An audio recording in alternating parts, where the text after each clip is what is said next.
What is up, Gridwisers? Welcome back. Jay here with Brandon. What's up, rideshare drivers? We've got some awesome topics to talk about today, starting with, check this out, a disgruntled driver. Well, I shouldn't say disgruntled. A driver who had some serious support issues for Uber get unanswered, decided to take matters into his own hands. Do you know what he did, Brandon? I do know. Well, for sake of argument, you're supposed to say no, and then I'm going to be like, well, let me tell you. Oh, okay, go ahead. No, I don't know. Let me tell you this. Jay, let us know. Let us know in the comment section below. This guy, this driver, emailed Dara Khosrowshahi himself. Wait, is that how you pronounce that? How do you pronounce it? It's really hard. Is that how you? I don't think that's how you pronounce it. Guys, drivers listening, comment section below. How do you pronounce Uber CEO's How last are they name? going to tell us how to pronounce it over? I guess you could get like what's the language? What's it called? Phonetics? Like phonetic? Yeah, phonetics. I Give us guess the you could phonetics. get into that. But let's just say Dara K. Dara K. Dara for short right now. Kalanahowski. Kalanahowski. This driver literally emailed the CEO of Uber, who many of you, including myself, we've all gone through the process of Uber support, and we just get turned up, flip side, upside down, whichever way, left, right, up, down, in circles, and it is such a pain in the booty cheeks to get anything resolved. This driver issue was he signed up for a rental vehicle to drive for Uber. For those of you who's ever had experience with rentals, it costs you per week. He was not approved to drive for Uber, although he was approved for his rental. He signed the contract, paid down the money for the rental, yet could not drive Uber and make back that money. Therefore, he lost money. He wrote into Uber support saying, hey, this should have never happened. You should have told me that my license does not work in the state of Virginia. I think that's where he was driving, somewhere in DC, Virginia area, some special requirements. So y'all should have never even allowed me to rent a car. It just makes sense. There should have been checks and balances before this guy was even allowed to spend money on a rental. I think the thing is, like, he, from what I understand, doesn't he have a Virginia license and he just needs to like update it? Like, I'm pretty sure like he had a. Yes, I don't know the specifics. He had a California license, but he also had a Virginia license. He must have just moved or some shit like that. And then he needed to like use his Virginia license, which it sounds like he thinks he did, and then they somehow just got the California license. Either way, something got messed up before he even was renting a vehicle. They should have caught that and be like, you're not qualified to drive. So basically, he got screwed out of all of this money, and he went through Uber support, and they just gave him the runaround. He got fed up.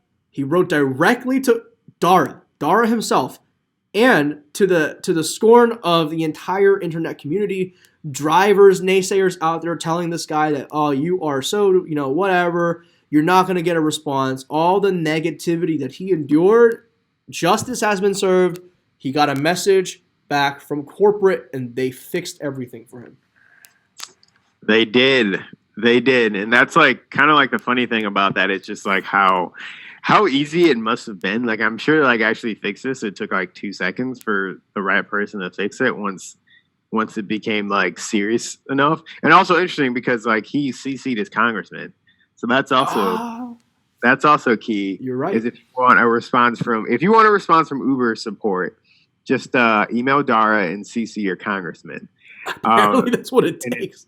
Yeah, and it's funny like how fast that ended up. He got a response because it was super simple to fix, but like Uber doesn't prioritize support, definitely not for drivers, and they don't really prioritize support really for riders either, which is really, really shitty from a support standpoint. Like phenomenally bad, like legendarily bad from a support standpoint. Speaking from a support standpoint, for those of you Gridwise users out there, if you have not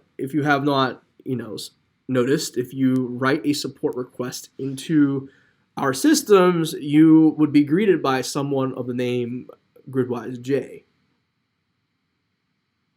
That's this guy. I'm customer support here. Gridwise, nice to meet you if you have not known. So from my professional opinion, yes, this is really, really shitty for them to do. But I also kind of understand how things could fall through the cracks, being a support myself. Obviously, we at Gridwise were not scaled to their level, their numbers, and their volume. But I could see how with the amount of tickets that they must get, which number in the millions per day, with all the millions of drivers out there across the world, that support must be a nightmare to deal with and organize. True. I'm not making excuses. I'm just saying I can see how this... let me clarify. I am not making excuses, Brandon, because it's inexcusable, because I wanted to say, as a organization, you're a professional organization, as a professional corporate support team with all the resources available to you, this should never have happened. I mean, I think that like one-off cases are like one thing. Like honestly, like this specific case, if this was just like a one-off thing, like okay, shit happens. You know, sometimes like you're not going to be perfect. Okay. Uber and to some extent Lyft and really kind of all these rideshare companies, that is like part of like their business model is to have shitty support. And then as a support person yourself, Jenna, you understand like sometimes it costs more to have people running things, so you want to like automate the process and like give kind of make it so people have to use robots and stuff like that first. So they have way too much of that right now, so you can't get in touch with a real person. And then when you get in touch with a real person, they almost seem like robots anyway. Well, frontline, I agree. They have certain things they have to follow. They have certain rules. It's ridiculous. I agree. I'm not making an excuse for Uber. I think it's totally doable if they had the right strategy and the right execution. It's about blocking and tackling, as they say in the business world. But I can see how things could fall through the cracks. But nonetheless, a couple things could fall through the cracks. They have like a systematic. Their system is set up to be shitty, and they are kind of shitty on purpose. So I think this more so. I mean, this is a one-off case, but this kind of just like underscores like the fact that Uber's support is shitty. And if you want to get a response, just email Dara and CC your congressman. You'll boost your chance. Gridwisers, let us know in the comment section below what your view of Uber or Lyft support is. Let us know in the comment section. Also, we will. This guy, we saw this on a Reddit thread. He actually just laid out the entire email that he sent over. So we'll link that or put it somewhere. It's a good read. If you want to do so, you can use his strategy. I believe the language was, "This is my last resort before I seek legal remedies." Oof. Legal remedies. So interesting. Let us know in the comment section below. Also, how Gridwise support is doing it, and I will let Gridwise J know your thoughts. For sure, I will let myself know. Moving on, next topic, we are going to talk about our other CEO, ex-CEO, Travis Khosrowshahi. He just cashed out $500 million. Travis's last name is Kalanick. Travis Kalanick is pretty easy to pronounce. Travis K. But he did just cash out another. How much was it? 200 some million, I think. 350 million. So completely of stock. Yeah. So he has cashed out in total $2.1 billion in stock from Uber. You know what I think, Brandon? Which isn't bad for him. I think it's just a giant middle finger to the company that has scorned him so in his eyes. You know what? You guys scorned me? Well, here's this. 2.1 billion gone. Wash my hands. Has scorned. I don't really know how this is him getting back at him at all, but he definitely is just like he's trying to clean his hands of it seems like he's trying to clean his hands of it as much as possible. He still has, I think, like 700 million or so. Currently, I think his stock right now is valued at another 700 million. So he still has some holdings in Uber for sure, but he's definitely cashing out right now. Dude, and who can blame him, man? Like, yeah, I get it. It's your baby, it's your company, but it's not his company anymore. That's true. That's a cool 300 some mil. He got kicked out of that. He's also got a bunch of like other random shit he's doing, so he's probably like trying to like invest in other things as well. Yeah, he needs that capital. Like he needs he's got to buy a couple boats and stuff like that. So he needs I'll tell you what, with how much boats cost, he's probably only going to be able to purchase one, not a couple. Those super yachts. How much does a super yacht cost? Some $1 billion or something. There's a yacht that costs $1 billion. I think so. It's like some like really super duper yacht.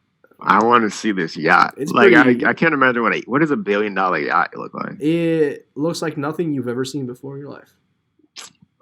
I'm gonna Google Let us it. know in the comment section below if you know what $1 billion yacht looks like. Let us know. Another kind of interesting thing going on. Uber. So like one of the things, if you have read our breakdown of Uber's Q3 earnings, which you should, because those earnings reports, they are matter for drivers. They give you like little snippets and tidbits about where Uber is going. So it's super interesting for drivers to read and valuable. But in that, we talked a little bit about that Uber made a point. Dara K, our boy Dara, he made a point to say that, hey, if we feel like a market is unprofitable, we are definitely willing to get out of it, to kind of quit it and just move on. Definitely, he said that at least specifically for Uber Eats and also for like the Uber Rides business. And then so like today, we saw this happening kind of in two different markets. One, Uber completely selling out of India. At least their Uber Eats division. I don't think their Uber Rides division. No. But definitely their Uber Eats division. They're completely selling it and getting out of India. And they're also threatening to leave Phoenix International Airport because of a potential tax hike there, which I assume they think it's going to then make them unprofitable in some sort of way. I don't know. Go ahead, Brandon. No, say that again. I said it just brings to light to show that let's take a step back and really think about the business nature of the model of Uber. Uber, I think we've grown so accustomed and so used to it being a service that we kind of almost think of it as a utility. It's not. This is a business that has no legal like right or no legal push. Like they're not required by any government body to operate. They're a elective business. They can pull out of any market they wish. It's not like every city deserves Uber. And I say deserve, that's probably not the best choice of words. It's not like every city gets Uber 100%. Right.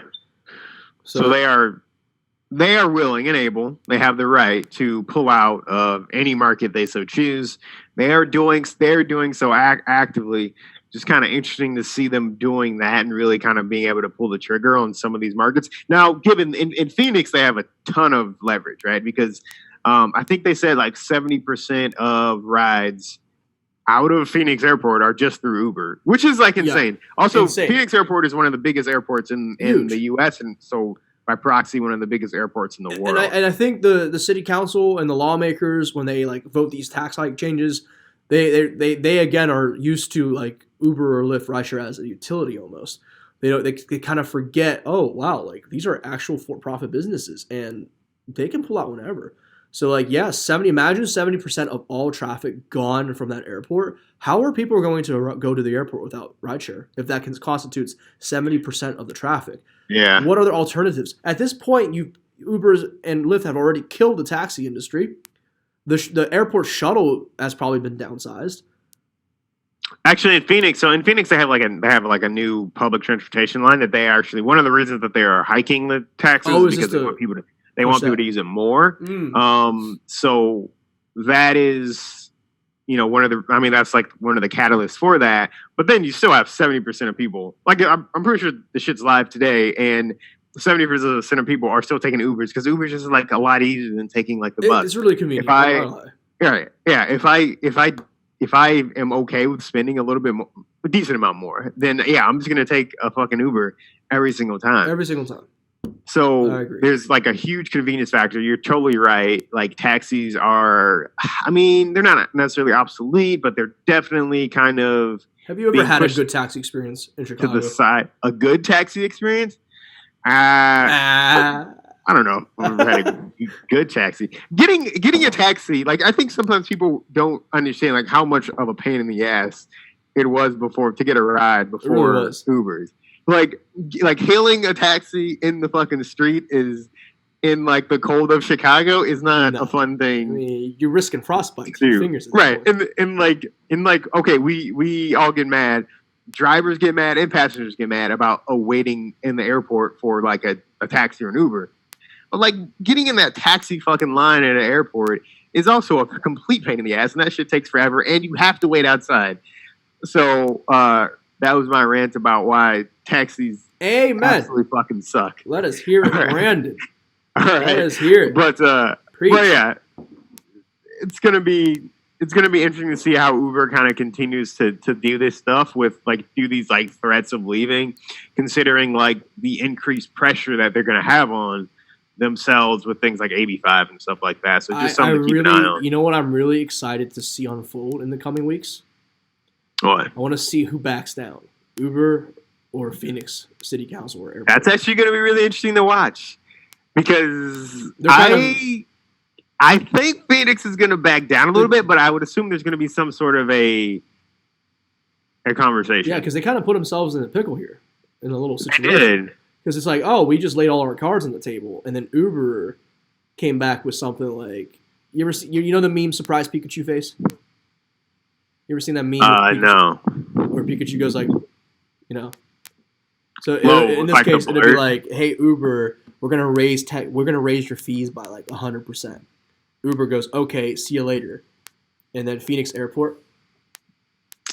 Okay, you have to fucking put the meme like on the screen somewhere so that people know what the fuck you're talking about.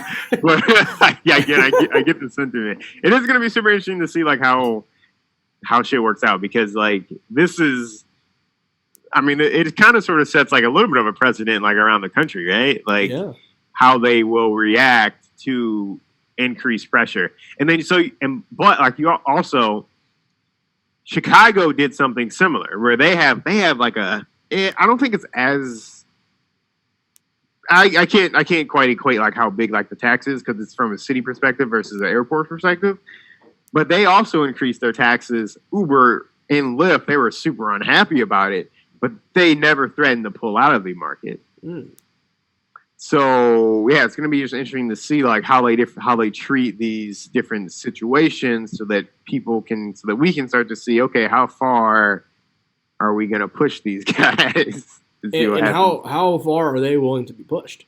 How far are they willing to be pushed? So the games are just beginning. Speaking of pushing, how am I going to segue this? When you're on the ski slopes and you're pushing yourself to your fullest, to not crush the skis, to not pizza pie. You know, you want a French fry, not pizza pie, or else you're going to have a bad time. Speaking of that, Uber has decided to capitalize on the seasonality.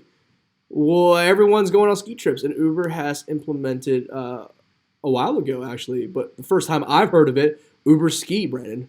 What is Uber Ski? Uber skis. It's essentially what it sounds like. It's if you are flying into Denver or wherever you do your skiing, and you generally Uber to your resort instead of with your like ridiculously sized equipment, you can just call in Uber. Am I actually explaining that right? I don't know. You just literally call an Uber that's specifically Uber Ski. And the Uber that qualifies has to have a top rack for equipment and has to carry a certain amount of people and equipment. And the incentive for drivers is a whopping $8 extra, Brandon.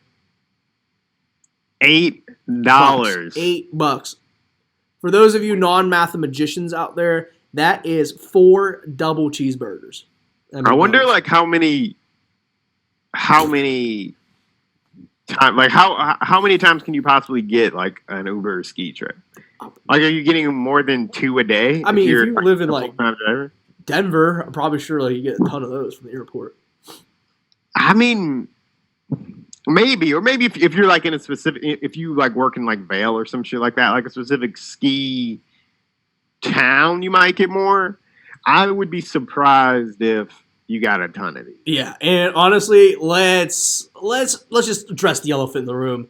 $8, Right. $8. I mean, that's ridiculous for sure. Come on, Uber. But also, like, don't. So, like, I think the key is don't make the mistake of thinking you should go and buy ski equipment so you can qualify for Uber Ski. Yeah, because I mean, if you have it, if you just have it already, okay. But absolutely do not go and buy it. But even if you had it, Brandon, like, I wouldn't accept the ski trip to freaking the closest one to Pittsburgh, which is Summit Springs. That's at least an hour and a half drive out, and I'm not even guaranteed to get a trip back. That's true. But like, where you like, how long is that? If it's like an hour and a half away, how big is that? That's got to be like $100+. Yeah, but I mean, you gotta drive back. You might have to 10 mile back the whole way. Because what's the chances? So if it's like what? So it's gonna be like 4 hours both ways. Yeah, and then you're making probably like $200. Okay, that's like $50. That's $50 an hour, or probably less than that. I don't know. I'm pulling numbers out of my. If that's how the numbers work out, then the sun don't fine. shine, Brandon. Okay. All right, I'm not sure how the numbers work out, but yeah, I mean, you do have to. That is like an interesting scenario where it's like maybe you only make $100 in total. Oh yeah, that would suck. So then, yeah, is it worth it then because you have a shit ton of dead miles? Yeah. Plus, like, I mean, just like the dead, just like the gas with like those dead miles and shit like that as well. That might not be the best situation. Though you would stay busy for 4 hours. Maybe you could get a little destination filter back. Probably not. And even, I mean, that's the biggest gripe I have is like, how do you get back from that? Yeah. I mean, let's be honest. There's really not much going on in ski resorts other than ski resorts. But like, I mean, I'm assuming like I would bet it's more popular not just in like Denver, but like in like the actual like ski town. Like if you're in Denver or not Denver, but if you're in like Park City, Utah, or if you're in Vail, or if you're in whatever fucking ski town that I can't think of. Like I would imagine it's good then when you're not catching like hour-long drives from an airport. That's true. Like you're actually in a ski town. I see what you mean. It's like back and forth for $8. Yeah. Then it might be I would assume that would be better. Then it might be worth it. But again, $8. So definitely do not, unless you're in a ski town and you already have it, don't go out and buy shit for this. Just to qualify. Probably a bad idea. I can't imagine. That's like drivers who put themselves into debt just to qualify for a black Lux SUV. You don't want to like those type of investments. Just like are way too shaky to like actually be profitable. Like you have too much stuff has to work out. So that would be a danger. Also, kind of just like underscores like Uber's willingness and desire, as you say, to find interns that think of these like ideas about how they can just have these little tiny services like Uber Ski and like Uber Pet and like Uber, I don't know. For our viewers who are confused about what we're talking about, before we started recording, we're talking about Uber Ski. Oh, and we came up with I did. I was like, Brandon, who was our lead marketer, I bet you is just they got a bunch of marketing interns out of college or in college into a room and was like, hey, your job today is to brainstorm cool hip things that we could put into our services. And they come up with these like Uber Pets, Uber Ski. I mean, we don't know. I'm not saying that's what they did. I was just making fun of the situation. And Brandon, you're our growth. You're our marketing department. Is that something that you see Gridwise interns doing this summer? Gridwise interns are probably not going to come up with different services for Gridwise, like Gridwise Ski. That's probably not going to happen. Gridwise, like fun things that we can put in the app. Yeah, I do not see it, but I don't know. All I'm saying, it sounds like what marketing people would do. All right, that's all I'm saying. Okay, not ours, but okay. It's marketing fault. Let us know in the comment section below if you agree with me. But also hit a like on this video if you like me. Hit the subscribe button if you like Brandon. I think everyone likes Brandon. Support marketing. One more thing that I really want to get into because I think this is like super interesting. What is that? Last month, so we're super late on this, but I haven't seen a lot of news on it. but it's super interesting that like there's a study. It was a scientific study that researched kind of how Uber affects drink. Minor University. technical difficulties. Brandon just cut out because the internet is wonky. What's that? Say that again. It says my internet connection is unstable. There, we're back. We're back in action. Can you repeat yourself, Brandon? Okay. So yeah, one of the something really interesting that I kind of came across today. Hadn't come across it before, but it was actually a report from last month. Researchers at the University of Louisville and Georgia State, they actually teamed up to look at data from the CDC to understand how Uber is affecting raw alcohol consumption and binge drinking. And you've been drinking, Brandon? What? You've been drinking a little bit, Brandon, before the podcast? I've been I will participate in this study, yes. Slurring your speech already? Yeah. So it says that after a Uber or a Lyft or whatever enters a city, there's a 3.1% increase in the average number of drinks consumed per day and a 2.8% increase number of drinks per month, and then a 9% increase in the rate of heavy drinking. Really? As much in some areas, the arrival of Uber X correlates to as much as a 17.5 to 21.8% increase in the instances of binge drinking. Oh, so people, they know they got an affordable, reliable, safe ride to and from the bars. You're telling me they gonna drink up and drink more? They are getting trash. Absolutely. Well, you don't need to be a rocket scientist to know this.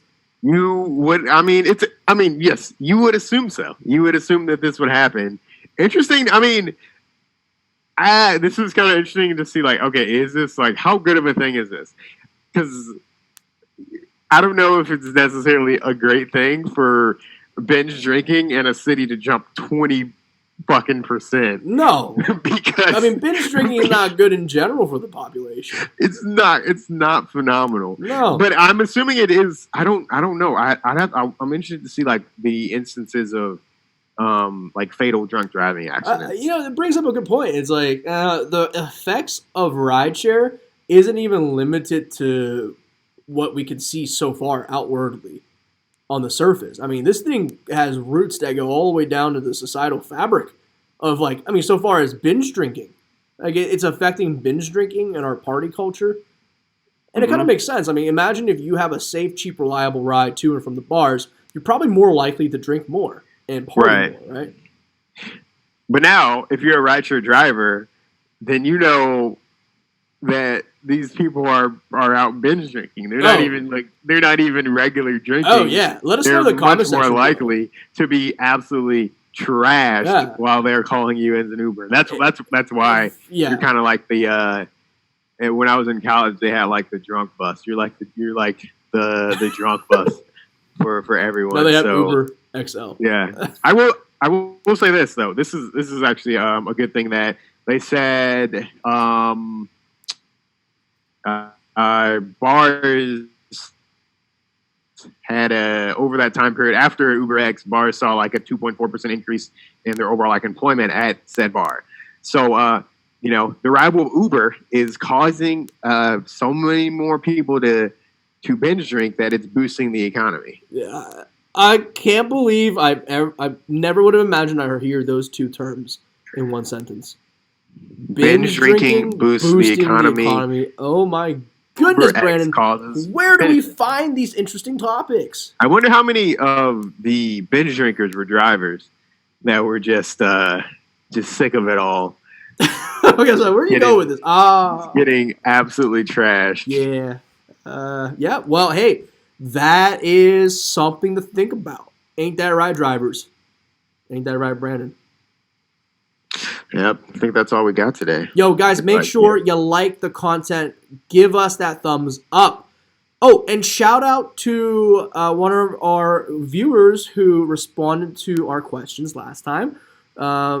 This is for you. We do read your comments, and well, I'll prove it right now. I'll put the comment up here. Yes, we would like more data insights, she said. So we're going to have to do more data insights from the data that we have. More data insights. So which video did she respond to? The last podcast, the one where we talked about all things from making more money on a certain week in December, which is actually coming up, which is this weekend, and also some statistics that we got from, again, a government agency about fatal car crashes. Right. So yeah, I'm definitely like next podcast we can dive into some different like earnings numbers. I think it'll be interesting to think about and like show drivers, how people have been able to maximize their earnings over like the Christmas holiday, because I think that can be like a little shaky. We might be able to pull out some days that drivers are doing better there. That might be interesting. Let's do it. Again, comment section, communicate with us for the best topics that you want to hear about. So far, it's data. Let us know. As always, stay safe out there, drivers, and we'll see you on the next one.